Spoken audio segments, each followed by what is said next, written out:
Hello po, good afternoon. Magpatuloy tayo sa sa pagtuturo sa self defense. Paano natin protection ang ating buhay. So, lalo na po sa mga estudyante.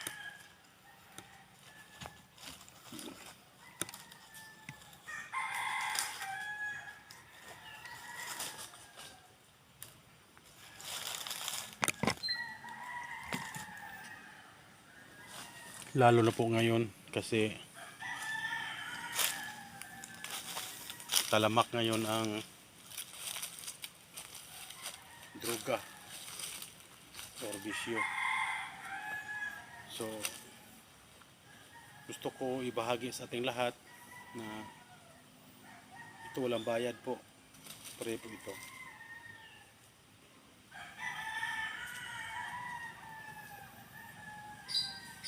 Lalo na po sa mga estudyante.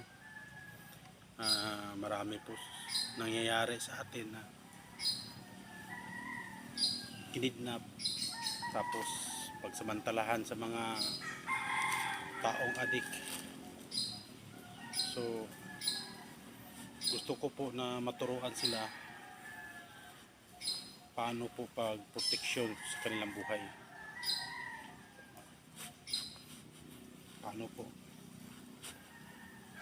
paano sa pagligtas sa kanilang buhay.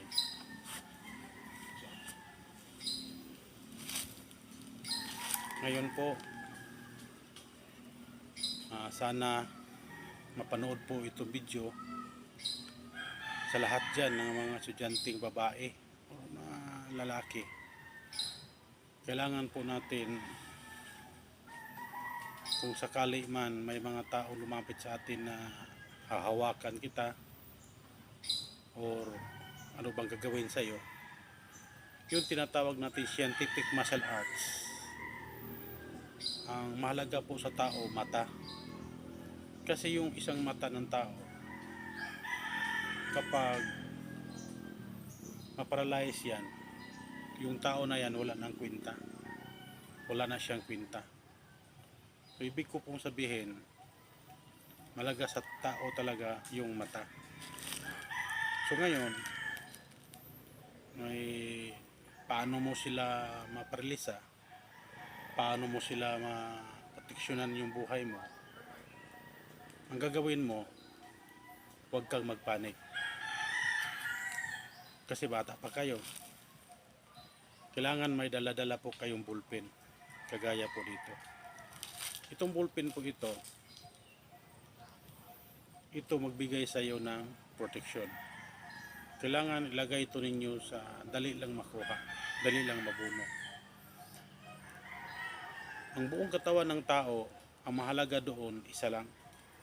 Ito po, itong mata. Halimbawa,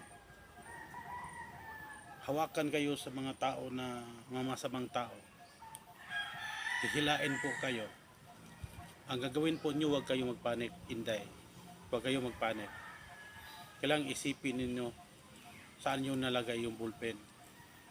Tapos ang gagawin po ninyo, kahit tanggalin man itong dulo or hindi man, ganun rin. Pero ito hindi ito makamatay. Kasi alam po natin ito, hindi ito matalim. Ang sa atin na po dito, kailangan natin ma-distract yung masama ilang pag-iisip. So first mo gagawin, hawakan mo ito, tapos huwag kang magpanik, humawak ka rin sa tao, kumbaga lambingin mo siya, kukungwari, para talagang sentro mo yung mata niya.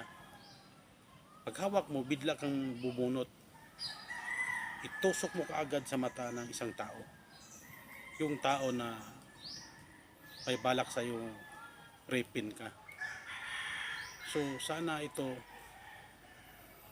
malaking tulong sa inyo. Magawa po ninyo yung karapat dapat maproteksyonan yung buhay po ninyo. Pangalawang beses,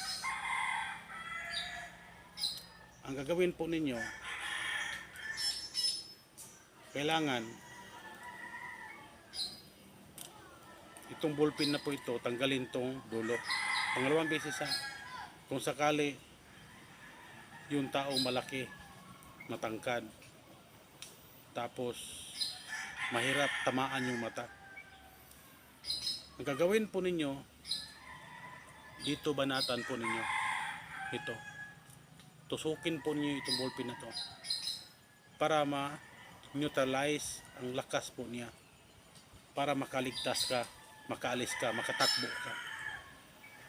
Tusukin nyo po dito. Ha? Huwag niyong kalimutan, tusukin po nyo. Ito hindi makamatay kasi hindi ito matalim. Pero ito magbigay ng daan nga maiwasan yung magpapanik yung tao, may intention, may masamang intention sa iyo. So move, pwede dito, pwede rin sa mata. So mga estudyante, bilang 6 dan black belter, itong mapapayo ko sa inyo.